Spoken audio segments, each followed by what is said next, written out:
All right, good morning, everyone. Welcome to a special non-Tuesday edition of the Beyond Access series. I'm Ori Balaish. I'm the Family Empowerment Communications Coordinator with the Special Education Department. I know, just don't be alarmed. I know I'm not Jose, but I'm taking over from today. I hope everyone's doing well. Today's session will be recorded. So obviously, if you want to revisit this, we will be posting it up on our YouTube page the following day. If you don't follow our YouTube page, please go and follow. We have great sessions up there, as well as when this one will be posted. Today's webinar will be on moving from earlier intervention to preschool, and it will be led by Ann David, the EI transition manager. But before we get started and before I let her take over, we just have a couple of quick announcements from our Mandarin and our Spanish line. Let's start with our Mandarin line.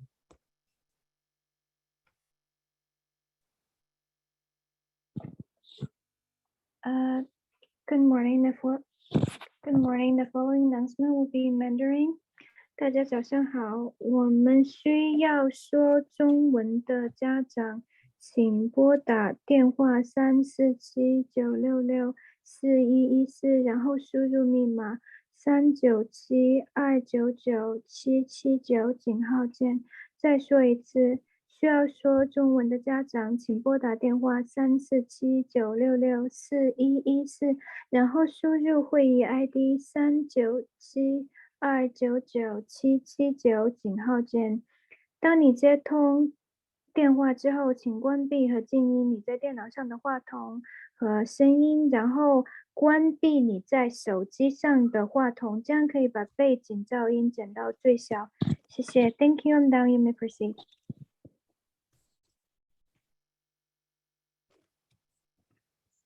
Awesome, thank you. And now from our Spanish interpreter. Español.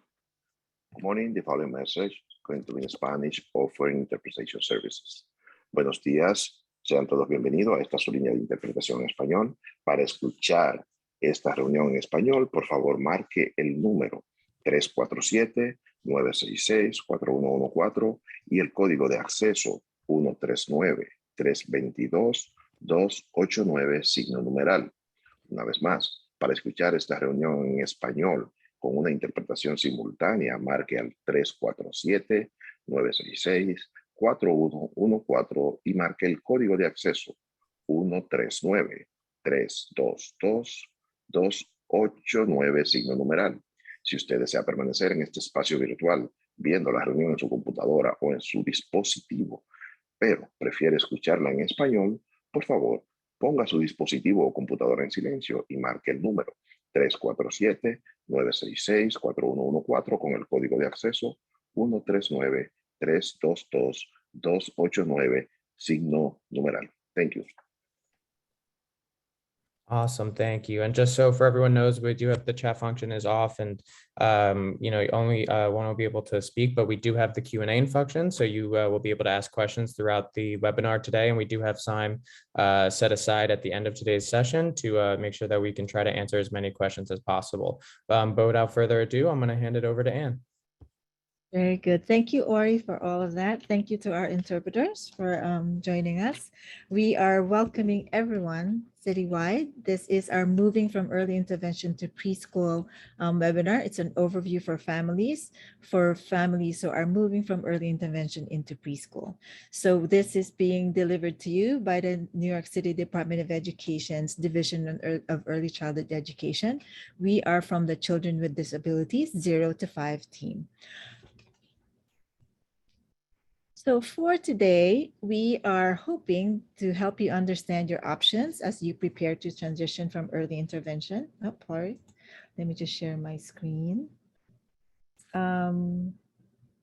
Ori, my screen sharing is off. Sorry about that.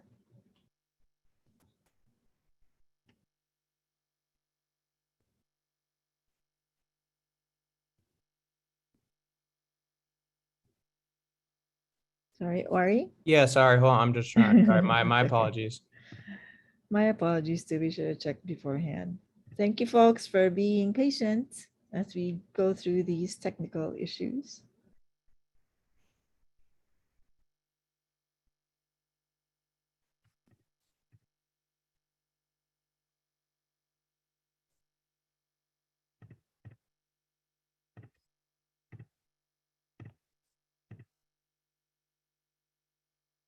Here, try it now. I see. Here we go.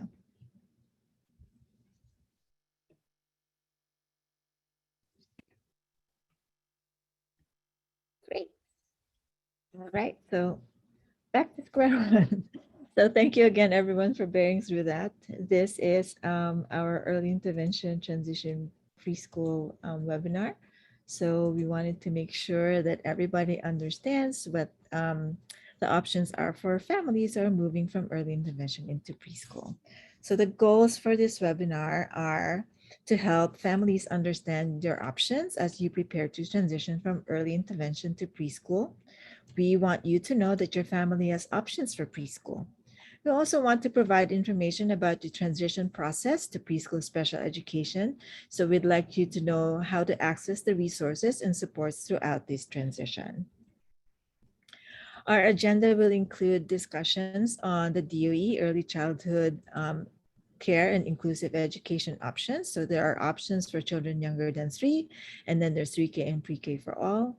Second part will be moving from EI to preschool special education. So we'll discuss the steps to transition from EI to preschool special ed and the special education programs and services that are available for children throughout New York City.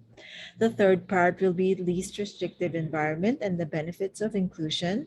And the fourth part is the resources. Most of the information that we will be discussing today is included in the DOE Guide to EI to Preschool Transition. So this guide contains the information on how families of children in the DOHMH Early Intervention Program can transition into DOE inclusive preschool options. It also includes information on how to access preschool special education services through the CPSE or the Committee on Preschool Special Education.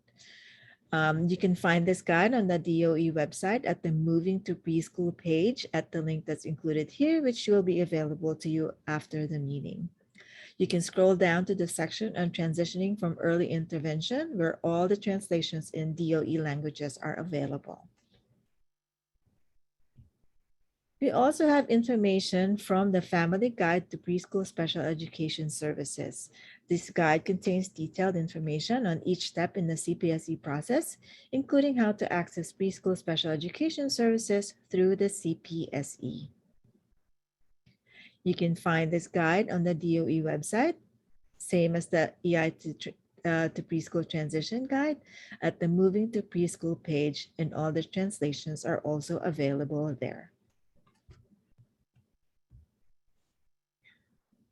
For some background information, the early childhood years are a time of development and growth. And during this time, many children benefit from additional supports to help them learn and thrive. In New York City, children with developmental delays and disabilities aged 0 to 3 may receive these supports through the Early Intervention Program, or EI, administered by the Department of Health and Mental Hygiene, or DOHMH. For children aged 3 to 5 with an educational disability or a delay or disability that affects learning, the New York City Department of Education has a variety of special education programs and services. If you believe that your child may need services after EI, you may refer your child to the DOE's Committee on Preschool Special Education, or CPSE. For all children 3 and 4, turning 3 and 4, they may also be eligible for free or reduced cost early childhood education programs such as 3K for all and pre-K for all. We're going to be using some key terms throughout this presentation. You can find more key terms on page 27 of the DOE Guide to EI to Preschool Transition. One term is age eligibility. This is based on a child's date of birth and the age in which the child can begin receiving services from CPSE. Eligibility for preschool special education services is the determination that there is a significant delay compared to developmental milestones, or if the child has a disability that affects their ability to learn. In New York State, a child aged 3 to 5 is identified as a preschool student with a disability if the CPSE determines that the child has a disability. The IEP, or the Individualized Education Program, is a written plan that discusses the child's abilities and goals and outlines the services that the DOE will provide free of charge to meet their educational needs. LRE, or the Least Restrictive Environment, is the setting where a child will be recommended to receive their programs and services, and this is a setting with children without IEPs to the greatest extent appropriate. Lastly, the referral, which is a written request that begins the special education process to determine whether the student has a disability and requires special education services. So we'll now discuss the DOE Early Childhood Care and Education options. For children younger than 3 or 4, not really quite preschool age just yet, so there are DOE infant and toddler options for children under 2 years old. If your child is younger and you're interested in early childhood programs that serve 0 to 2-year-olds, the DOE also has program options for you. So while your child is in early intervention between the ages of 0 and 2, EI services can be provided in an infant and toddler program at the DOE. New York City provides a number of free or low-cost infant and toddler programs for families that qualify. These programs provide early care and education for children from birth to 2 years old all year round for up to 10 hours a day. Eligibility is based on your family's income and needs, and if you qualify and there's a seat available, your child can begin a program anytime during the year. Please note that DOE Head Start and Early Head Start programs may enroll a small number of families who do not qualify based on income, if they demonstrate a need for the services. So this includes families of children with disabilities who could benefit from a Head Start or Early Head Start setting. These options include infant and toddler extended day and year programs, early Head Start programs, and ACS, or Administration for Children's Services, voucher options. To learn more about these options, you can visit the DOE website under Early Learn NYC.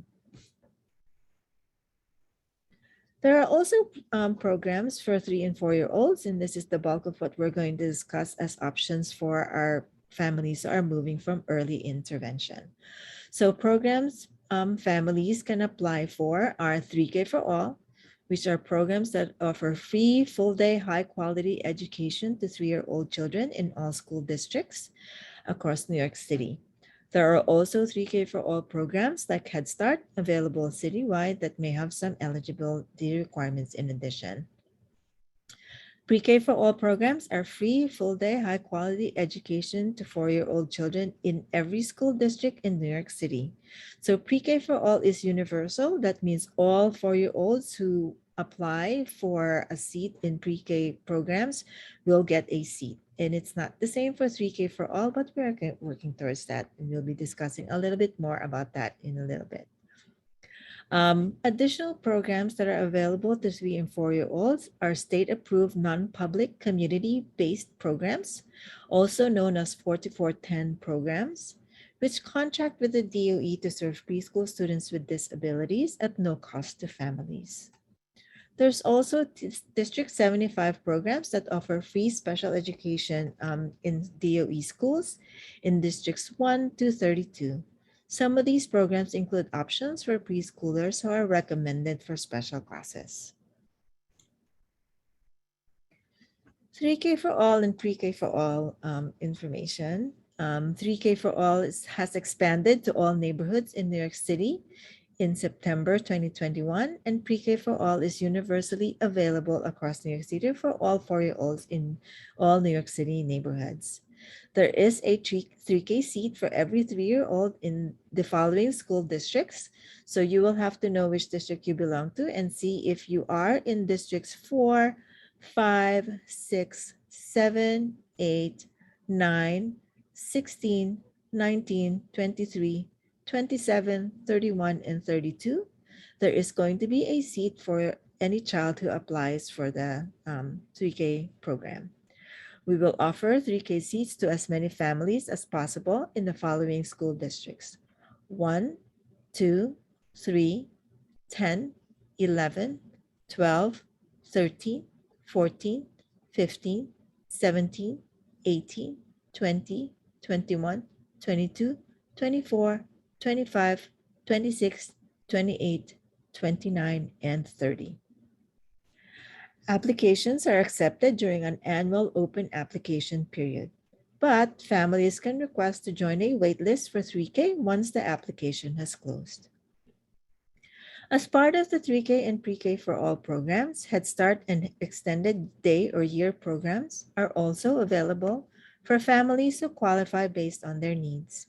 The best way to find out if a family is eligible for Head Start is to contact the program directly. Please note, as we mentioned earlier, that DOE Head Start and Early Head Start programs may enroll a small number of families who do not qualify based on income if they demonstrate a need for services. And this includes families of children with disabilities who could benefit from a Head Start or Early Head Start setting. 3K and Pre-K for All are offered in the following settings. It could be in a district school, so some public elementary schools offer 3K and Pre-K programs, and the school's principal oversees these programs. There are Pre-K centers that are run by DOE staff and only serve grades before kindergarten. There are also New York City Early Education Centers, also known as NYCs. These are some community-based organizations that provide 3K and Pre-K and are supported by the DOE. There are also home-based programs. Some home-based programs or family child care programs provide 3K and Pre-K and are supported by the DOE. The timeline for applying to 3K and Pre-K students with disabilities is following. Children benefit greatly from learning in the least restrictive environment appropriate for their needs. LRE means learning in settings where students with disabilities are educated alongside students without disabilities to the greatest extent possible. So this could mean learning in a 3K or Pre-K for All class with special education programs or related services.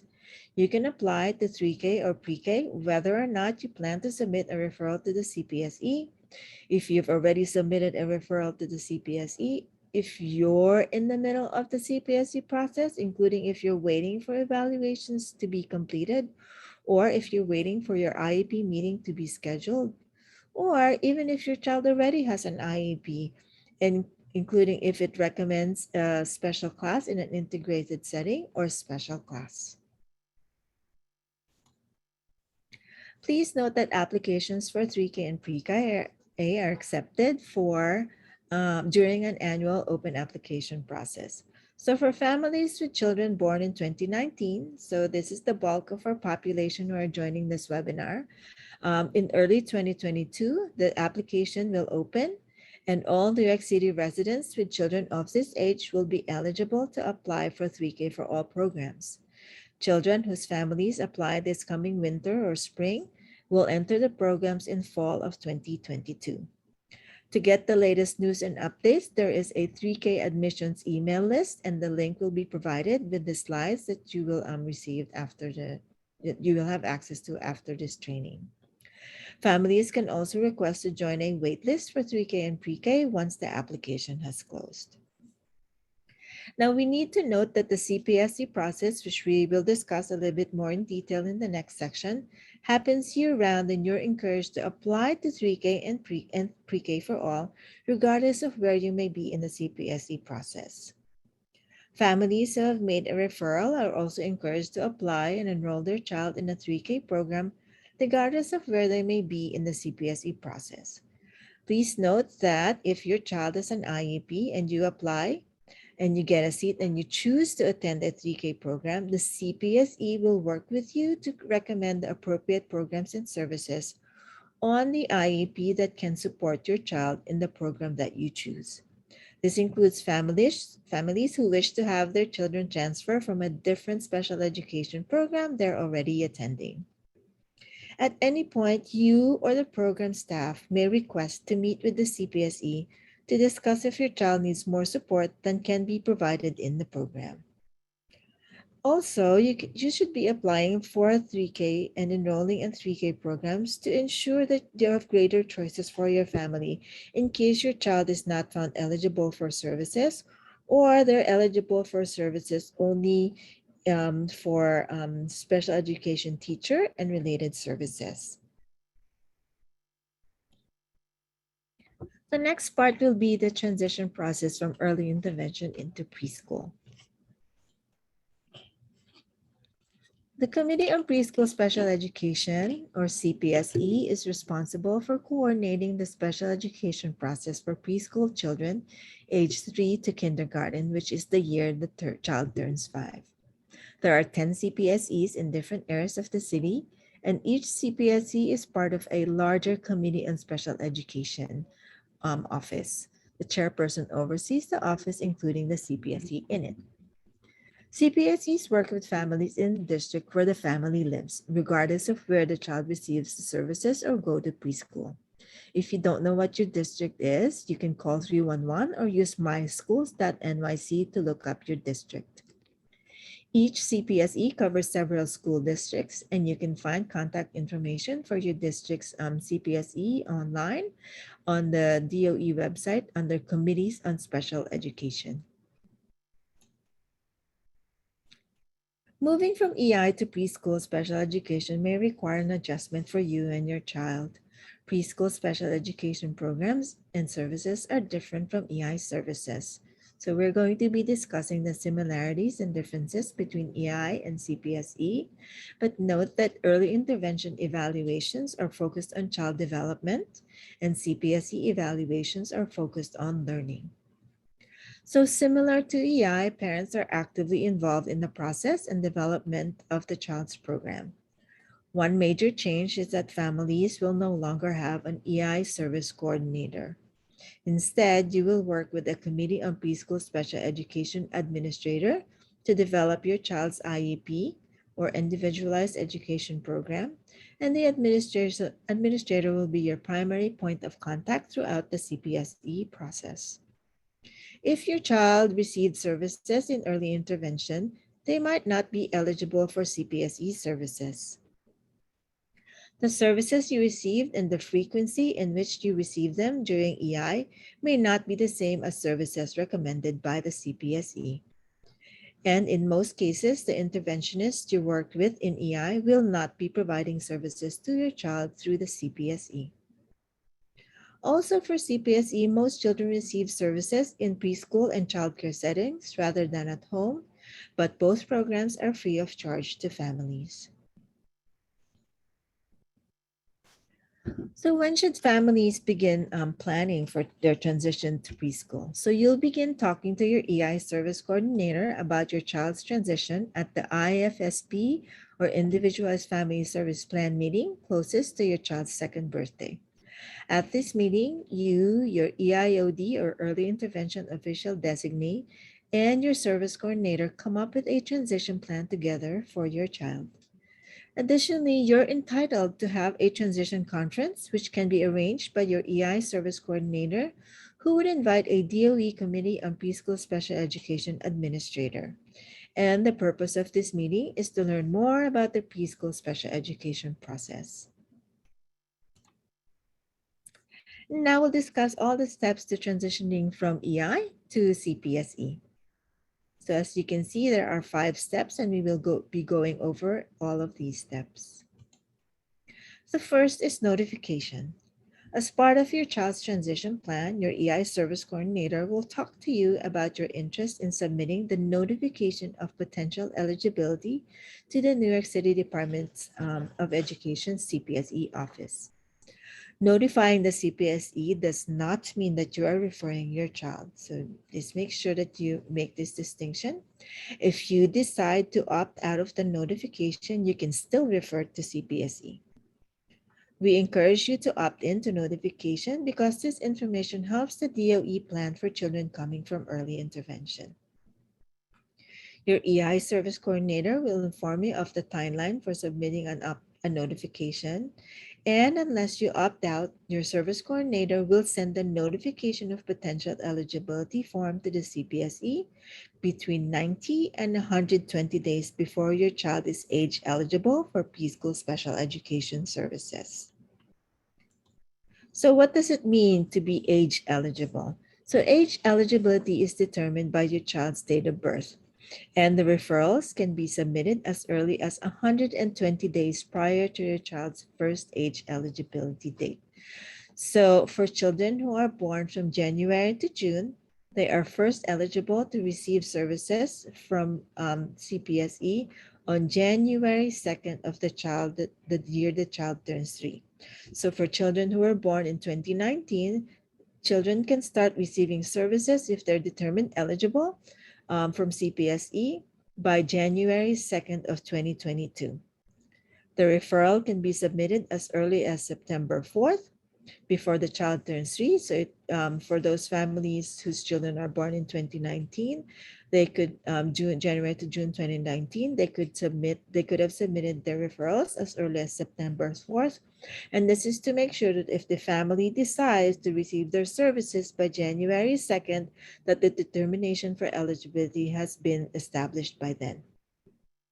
For children who are born from July to December, they are first eligible on July 1st of the year that they turn 3, and the referral can be submitted as early as March of the year that they turn 3. Referrals should not be submitted later than 90 days before the child's date of birth. This is because if you opt to keep your child in EI after their 3rd birthday, the CPSE has to be determining the eligibility for your child before they turn 3. The next step is referral. So if you want your child evaluated for preschool special education services, you may submit a referral form to the CPSE through your service coordinator. Another way to submit a referral to the CPSE is through writing a referral letter. This referral must be in writing, either handwritten or typed or emailed, and must be made by the parent and should include the following information. It should say that you're requesting a preschool special education evaluation. It should provide your child's full legal name and date of birth. It should describe any specific areas of concern about your child's development. List any services that your child has received in the past or is currently receiving. Provide your full contact information, including your name, your address, a telephone number that CPSE can reach you, and an email address if it's available. And then state your preferred language if it is not English. If you do not refer your child to the CPSE, or if your child is not found eligible for preschool special education services, your child's EI services will end the day before they turn 3. If you're interested in extending EI services, you must submit a referral to the CPSE and be found eligible before the child turns 3.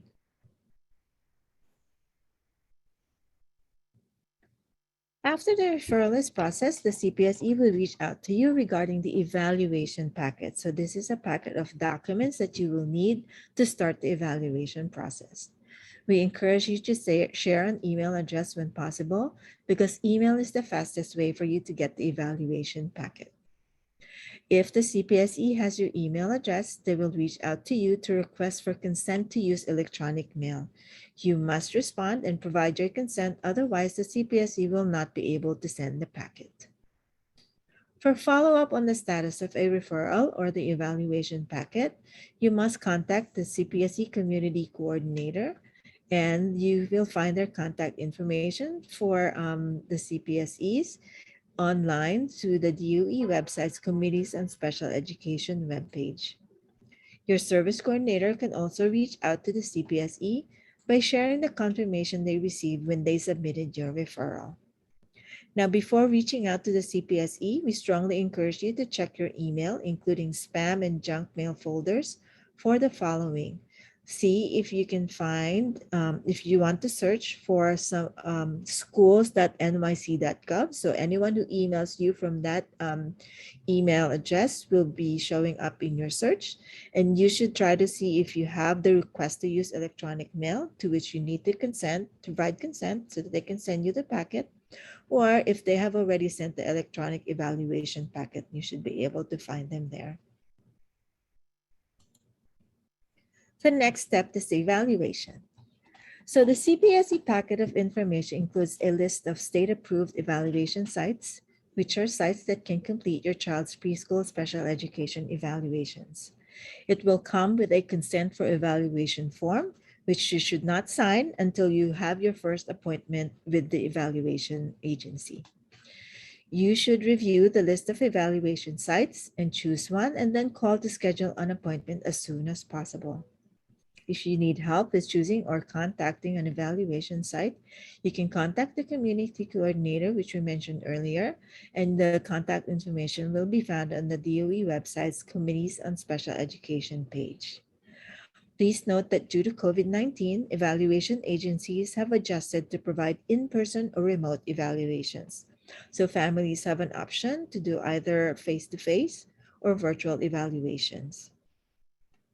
Your child's EI service plan and evaluations may be useful as the CPSE is planning for your child's preschool evaluation. So if your EI evaluations were completed within the past 6 months, they can be used towards the CPSE evaluation.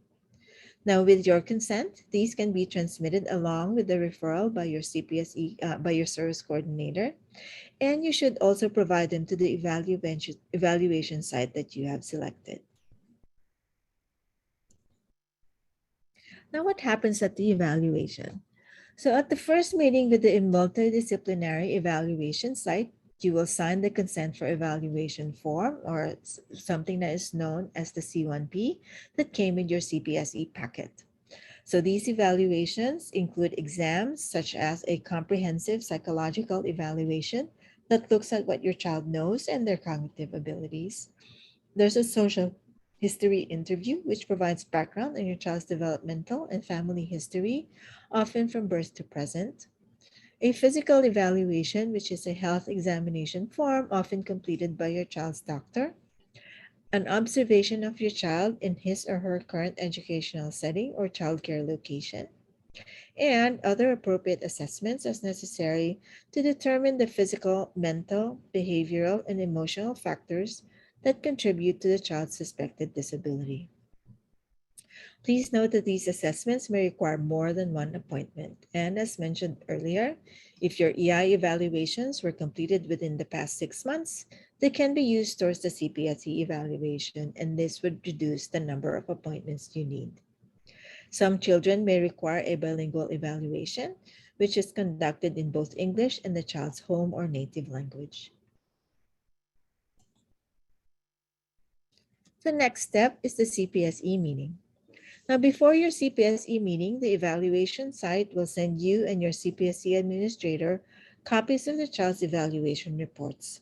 This includes a preschool student evaluation summary report that you and your CPSE administrator can review in advance of the meeting. Once the evaluations are received by the CPSE, they will reach out and schedule a meeting with you to determine if your child needs or is found eligible for preschool special education services. CPSE meeting participants can include you, the parent. We are a very important member of the CPSE team, a district representative, and other participants, including your child's teacher, if it's applicable, others with knowledge about your child or special expertise, such as related service providers, like your speech or physical therapist in EI. Your EI service coordinator can also attend at your request. Also requested, if you want, you can also request for a DOE parent member. This is a parent who has gone through the CPSE process, just like you are going through, and anyone else that you would like to bring. To be found eligible, the CPSE must determine that your child is a preschool student with a disability. This determination is based on the evaluations showing that your child has a significant delay in development, an educational disability, or a delay or disability that affects learning. Your child may be eligible for preschool special education programs and services if they are showing substantial delays in any of the following areas. It could be cognitive, as in thinking and learning, language and communication, like understanding and using language, adaptive or self-help skills such as toileting, eating, and dressing. It could be social, emotional, or behaviors such as getting along with others and expressing feelings, and or motor development or the child's physical development, including delays or disorders regarding vision, hearing, and movement. If your child meets the eligibility criteria, the CPSE will work with you to develop a written document called the Individualized Education Program, or IEP. The IEP is a plan that discusses your child's abilities and outlines the services that the DOE will provide free of charge to meet your child's educational needs. The IEP document includes many sections, including your child's present level of performance, measurable annual goals, their recommended preschool special education programs and services, and any accommodations and modifications they may need. The IEP will recommend an education program that is appropriate to meet your child's needs in the least restrictive environment, or LRE. This means your child will receive their programs and services in a setting with non-disabled peers to the greatest extent appropriate and as close as possible to your child's home. So this could mean receiving services at a 3K or pre-K program. And if you've applied and received an offer to a 3K or pre-K program, you should tell your CPSE administrator about this at the meeting, and the CPSE will work with you to recommend appropriate programs and services on your child's IEP that can support your child in the program that you choose.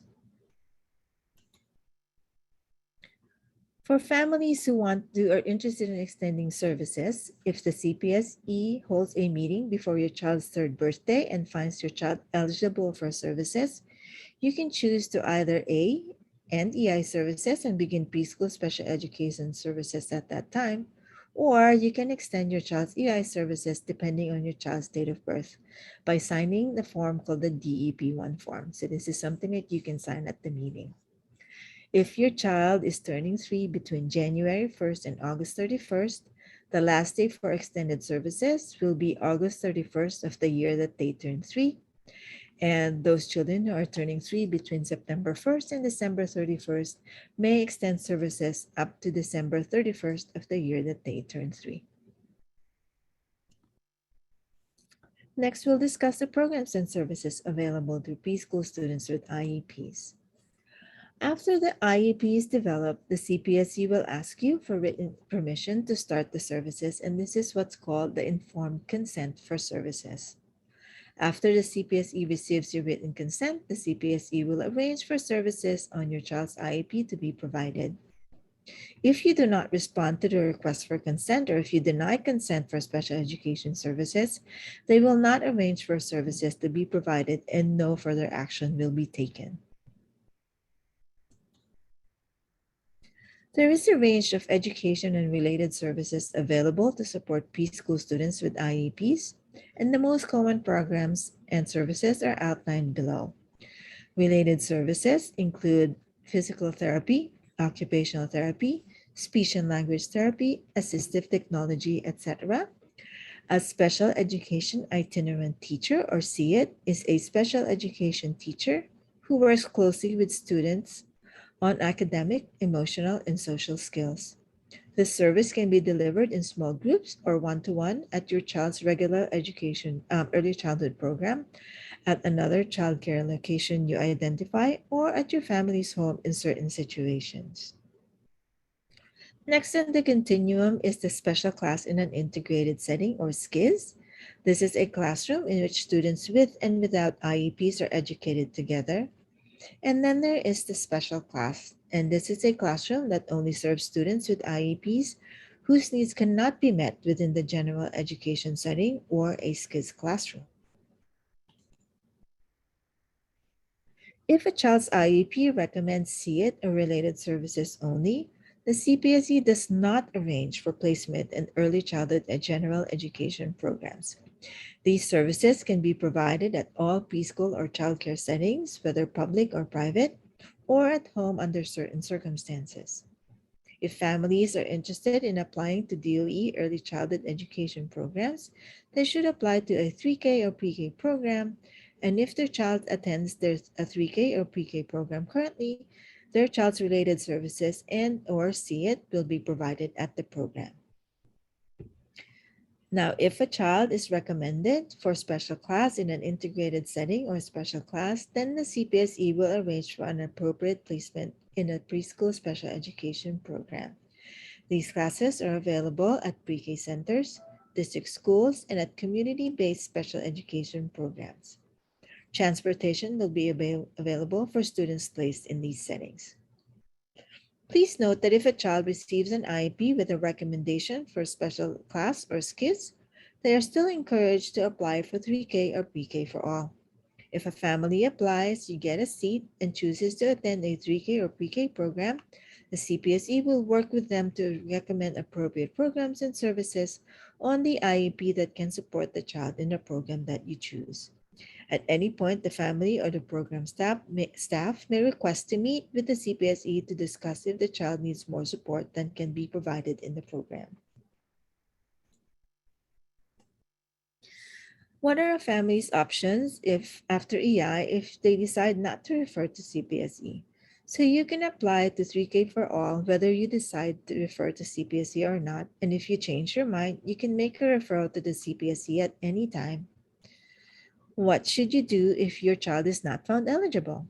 If your child does not meet the eligibility criteria for CPSE services, you must work with your service coordinator to determine your child's last day of EI services, which can be no later than the day before your child's 3rd birthday.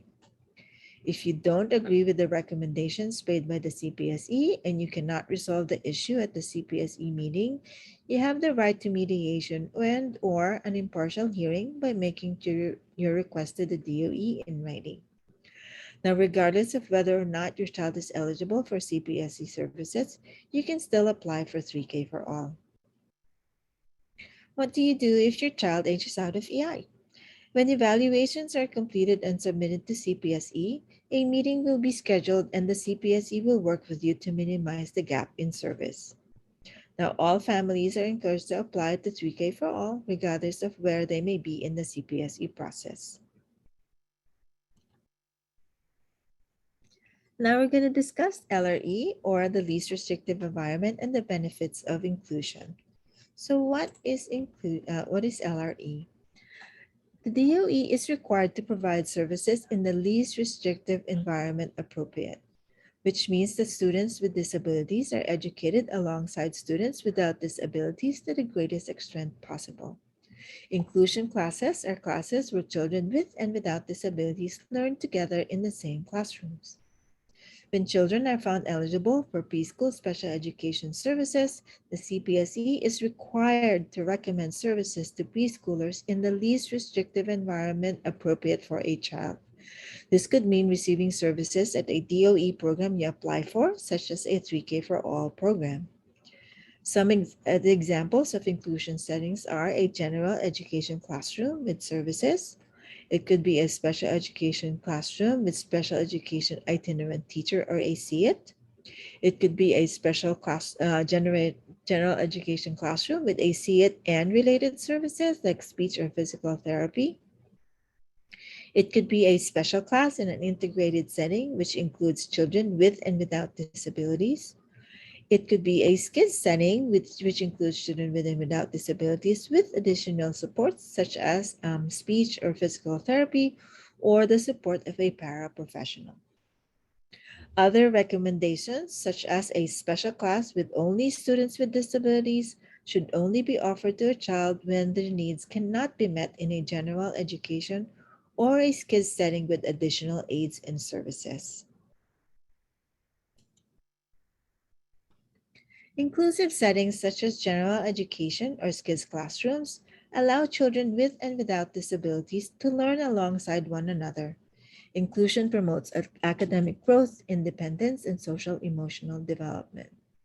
Research has shown Research on inclusion in early childhood has shown that both children with and without disabilities benefit from inclusion. The children with disabilities learn from their peers. They develop greater communication, social, emotional, and adaptive behavior skills. And the children without disabilities develop a greater acceptance of diversity and more empathetic social behaviors. Children with disabilities in inclusion classrooms develop stronger language and math skills. They are more likely to have social interactions with their peers, which allows them to create a larger network of friends and acquire social skills. And they tend to be absent fewer days from school. As a reminder, 3K and Pre-K for All offer inclusive settings. Now we're going to show you a video of teachers describing the benefits of inclusion settings for students with and without disabilities.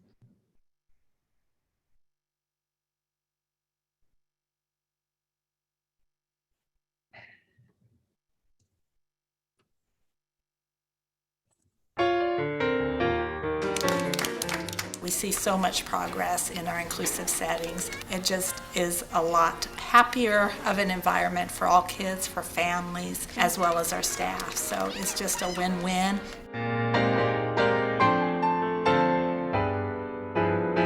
I see how much empathy the inclusive classroom builds. The kids get so excited when they get to actually do what all the typically developing kids are doing, when they're helping each other out. Just having everybody being involved has just been wonderful to see. Inclusive classrooms are great for all of the kids. For the children who have an IEP, they learn from their peers. They want to learn from their peers. They want to imitate what they do. They watch them carefully.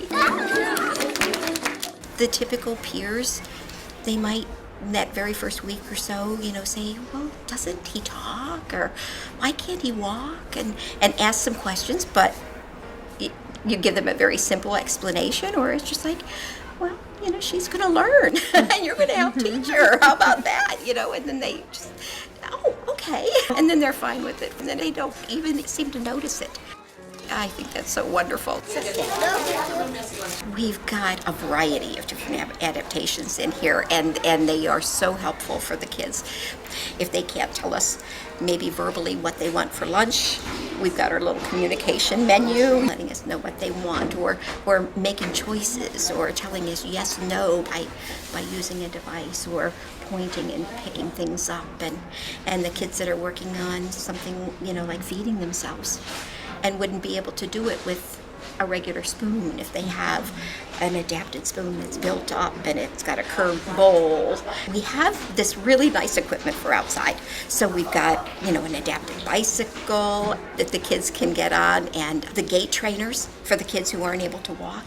So often they would be sitting at the sidelines and just watching the other kids, and you get some of the equipment that allows them to be out there doing it too. Kids can have some control. It builds their self-esteem that they, I can do it myself. Families don't feel segregated. Families feel included too. Kai has cerebral palsy and he's pretty involved. I was very fearful that it was just not going to work. I was really committed to making it work, and I came at the beginning and helped him transition. And I don't know if that was more helpful or not to the, to the teachers. They were very willing to accommodate me, and they didn't seem like they were annoyed that I was there, which was very nice. 11. The staff here is amazing, and they've obviously been doing this a long time, and they have so much care and compassion for the kids that it makes a huge difference. I hear stories about how parents had to really fight to get this. It's like there's this fight between schools and parents, and I've never felt that way. Everybody's been so great to us and been very accommodating to our needs, so I appreciate that. One of the things that I think is most changing in terms of having inclusive environments is also for the change in teachers. 3, 4, 5. It's taught me, how to have them all work together, what adaptations I might need to make when I'm doing my instruction, looking back on their goals and seeing how I can adapt my specific lessons. It's just been a wonderful experience. we're able to kind of look over, oh, okay, this is what we're working on, this is our theme, these are what are some activities that we want to throw in there, and how can I make those accommodations I need for, you know, this child who has poor vision, and this child who really can't sit, or this child who he has motor control issues. One of the keys for the collaboration is being in the classroom together and having open communication. I get to even do some of the small groups, looking at the whole entirety, and they all benefit from it. The kids do get more individual attention, whether they're a child on an IEP or one that comes in without an IEP. I think it benefits everybody. We have had teachers who have indicated to us that they would never go back to teaching a classroom without kids with special needs, because it has added an element to their quality of teaching. It has made them become better teachers, and it has been more rewarding for them. So I think that's a powerful statement too of the power of inclusion.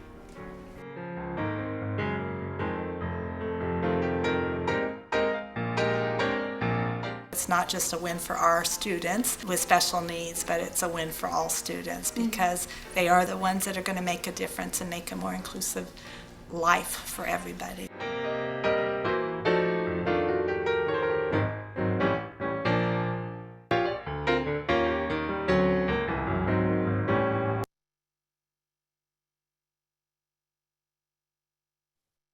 Okay, so let's go back to our presentation.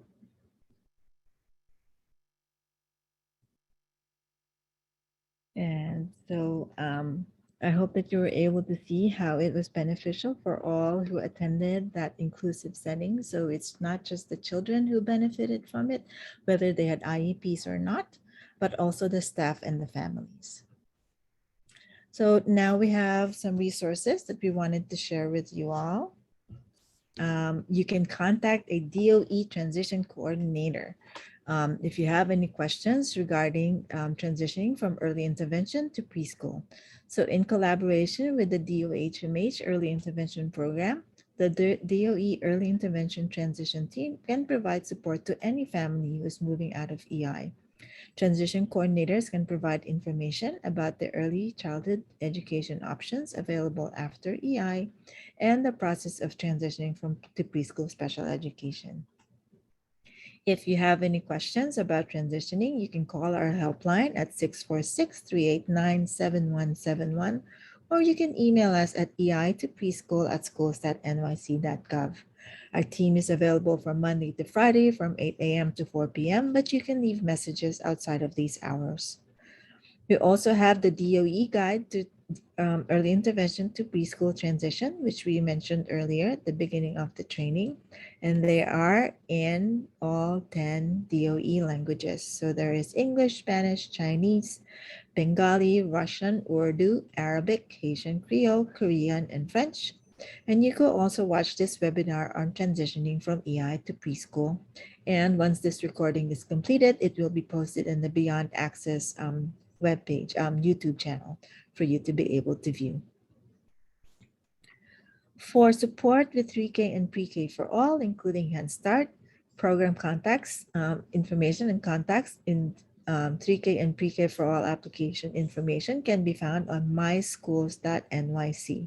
So let me just go to the page so we can show you what it looks like. So this is the myschools.nyc.gov page.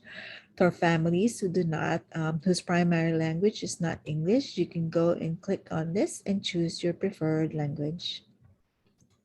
On this page, you can scroll down. You can certainly start and create an account, but if you're not quite ready to do that, you can still browse the school directory by clicking here and then choosing birth to 3 years old.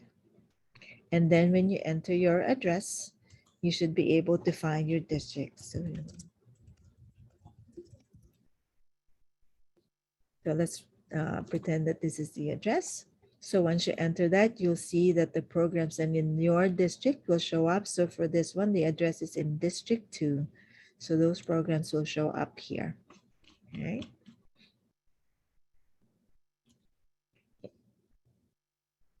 Now, oops, let's go back to that. For application support for 3K and Pre-K for all programs, you can contact the outreach team at these numbers, 212-637-8000 or 718-935-2009. You can send general questions and inquiries about enrollment and admissions to the ES enrollment at schools.nyc.gov.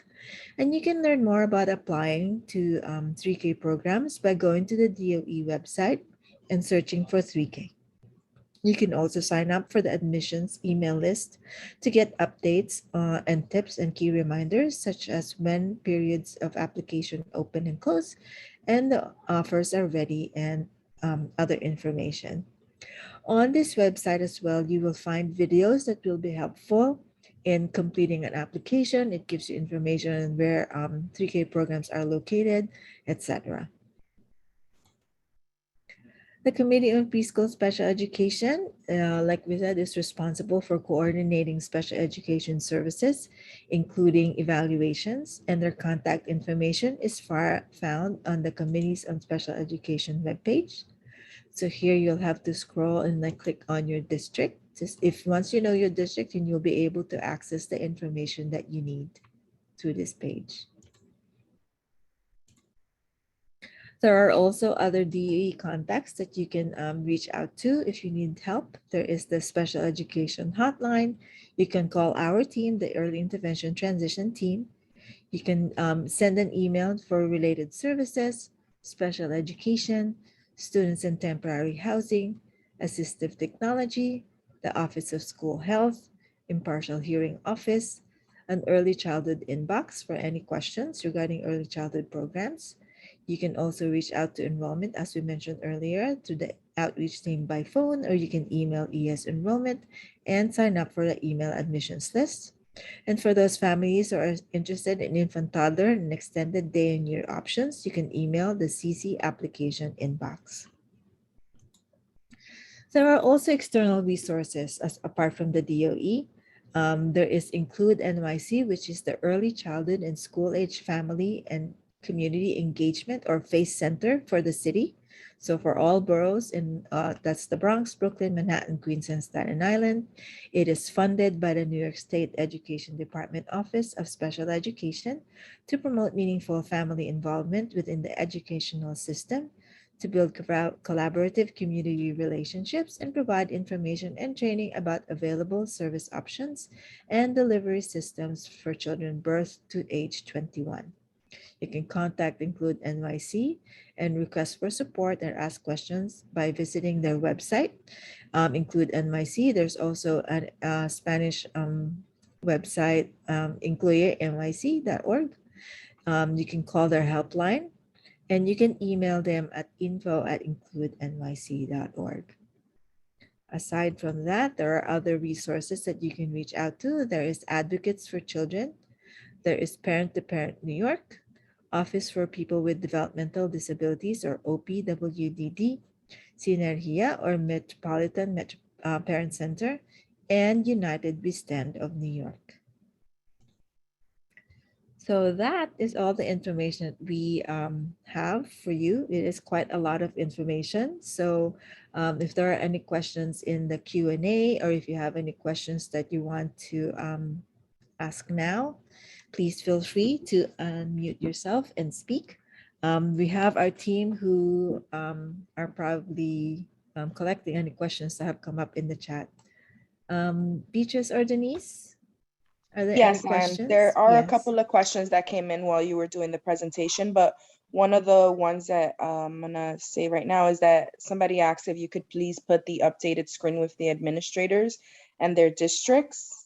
Okay. So that is actually, that's a very fluid list. It depends on who is actually working at the CPSEs, and that, there are new hires, there are new assignments and things like that. So the best way for you to reach out is to, let's go back to, this is not the administrators. We added here the current list of CPSE chairpersons, and they are the ones who are responsible for assigning administrators to cases. So if you wish, you can reach out to them. So the web page, let's just go back to here, has all of that information. So here you will see the chairperson and then the community coordinators who are working with the families who are going through the CPSE process are here. So for this region, you can see there's two community coordinators. So you need to first find your district and then look for information here. You can reach out to the chairperson, of course, because they're responsible for the whole CSE region. And then you can specifically reach out to the community coordinator.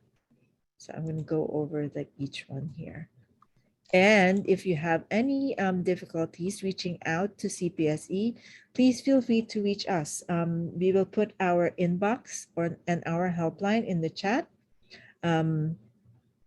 If you, Denise, or Beatrice can put that in the chat, please provide it to everyone. So our phone number, our helpline is 646-389-7171. Our email inbox is ei2preschool@schools.nyc.gov.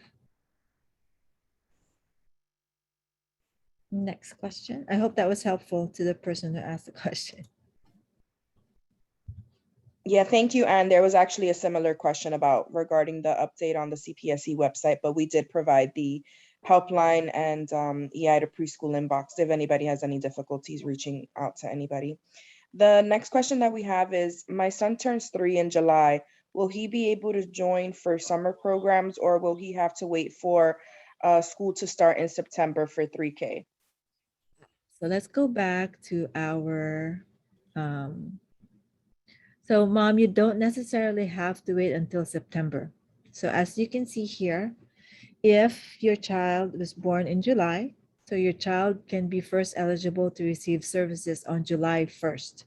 That is for your child, if your child, if you make the referral as early as March and get that evaluation completed, if you get your IEP meeting scheduled and held before he turns 3, and if he is determined to be eligible for summer services, so that's a key thing. If he is entitled to receive services throughout the year, that is 12 months, that is 10 months in the regular school year and then a summer program, then he can start as early as July 1st.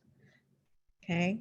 But if he does not qualify for services in the summer, then he will start services. If he's found eligible for services, he will be able to start in September.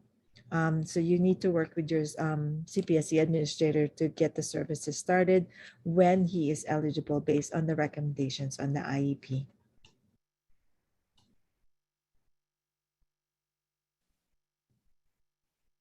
Great. Another question that came up that was similar was, what age can you apply for CPSE? And then they just put 2.6. Yeah. So there's no, you can't do it by just the date of birth. You always have to look at the date of birth first and then figure out when the first eligibility date is. So there's no such thing as like 2.6 or 2.8. That is always, that's going to be inaccurate if you're going to rely on that. The most accurate way to figure out when your child is eligible for services is to figure out the first eligibility date. So if your child is born from January 2019, excuse me, to June 2019, your child can begin receiving services as of January 2nd of 2022, which is the year the child turns 3. So your referral can be submitted as early as 120 days before this eligibility date. So this is always going to be a static. If your child is born in January to June, your child can first begin services on January 2nd of the year that they turn 3, but you can submit the referral on September 4th of the year before the child turns 3. So if your child was born in January 2019, you could have started the referral process on September 4th of 2021. And then for children who are born in July to December, they can start receiving services on July 1st. And you can submit the referral as early as March 4th of the year that they turn 3. Okay. So always figure that this is the most important part you need to determine. So if this is determined by the date of birth, then you have the date that when you can start making a referral. So let me just go a little bit deeper into this. The reason why we want to make sure that this referral is submitted on at this time, on that 120 days before the child is eligible for services, is because if you want to start on January 2nd with services for your child, then that determination of eligibility has to be done before January 2nd for you to arrange those services to start on January 2nd. So if you start the referral on September 4th, you have those 3 or 4 months to make sure that the evaluation is completed and that the CPSE can find a program and arrange for services for you to begin receiving their services. Okay, I hope that's clear. So in your discussions with your service coordinator, if there is a question regarding that, have them email us or reach out to us to clarify this information if they're unclear. This is also something that they can ask their EI regional office if they have any questions regarding this. And it is in the EI policy and procedure manual. If they need to make a quick reference, it is on page 370 of the EI policy and procedure manual so that they can clarify that this information is what they need to follow. That is the timeline that is appropriate for making a referral for children in EI. Thank you, Anne. I've received several questions regarding the CPSE website list that you showed and asking how current that list is because some parents have been having difficulty getting in contact with people. Okay, so that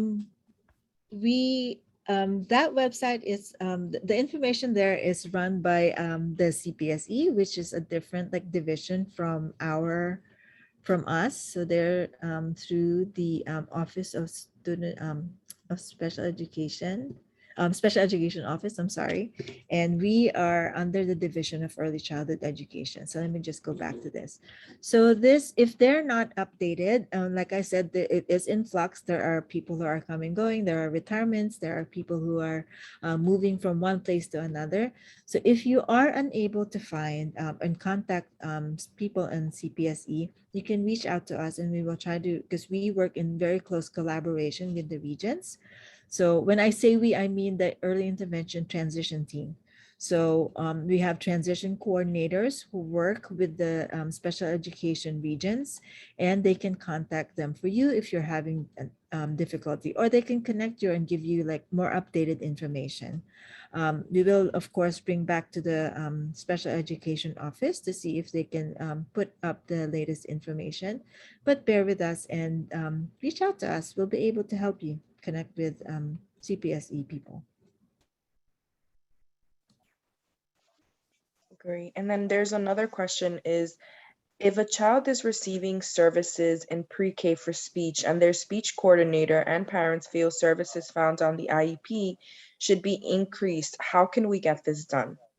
Okay, so once the child is already in the process, what you can do is, it takes a little bit of work to make sure that there is a reason to increase the services.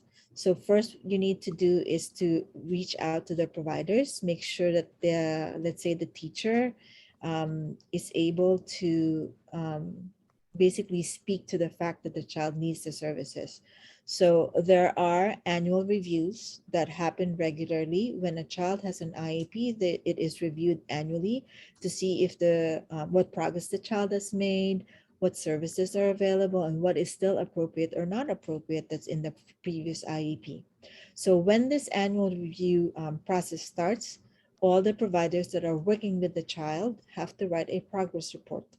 If that progress report shows that there is need for a revision in services, then there has to be a written rationale by these providers to be able to tell the CPSE administrator that it needs to be reviewed, the services need to be reviewed, and only upon analysis and see how the child is doing, then they can make a determination on whether or not services can be revised. If, let's say, the annual review is not going to happen for a while, there is something called a requested review, and there's also going to be the same process. The providers have to write the information down, determine why, explain why they believe that the child needs more services, and then they need to make that request to CPSE. They need to reach out to the CPSE administrator to make those changes in the IEP. Make sure that the providers have the right documentation. They should be collecting information, real data, not just opinion. It has to be based on how the child is responding to the services that he or she is actually receiving at the moment, and explain why there is progress or no progress based on those services. Okay. Okay, Any and then other there's one last question here, and it says, I have been trying to find an OT, but have not been able to for several months. I am in District 28. Any information would be appreciated. I wonder if this is a parent, if it is a parent or a program staff. So for program staff, you can certainly reach out to the related service supervisor. You can email the related services, inbox right here. So related services at schools.nyc.gov could be who you can reach out to. There is the special education hotline. So that special education hotline doesn't just cover classrooms, it covers like all of the special education services. So you can reach out and call that number. You can also speak to the school staff because they should be able to help you. And you can reach out to the CPSE administrator because they are the ones who are responsible for arranging services that are in your IEP.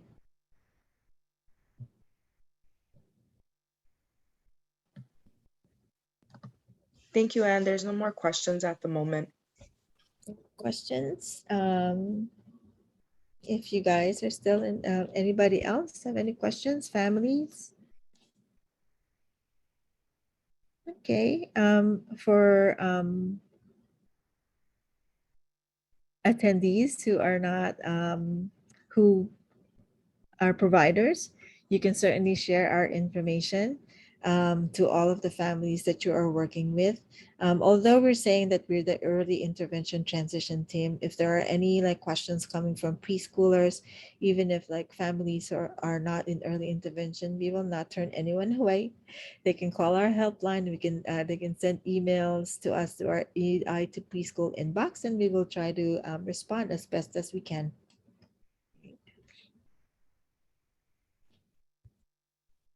Yeah, I want to scroll through in case if something jogs folks to ask any questions.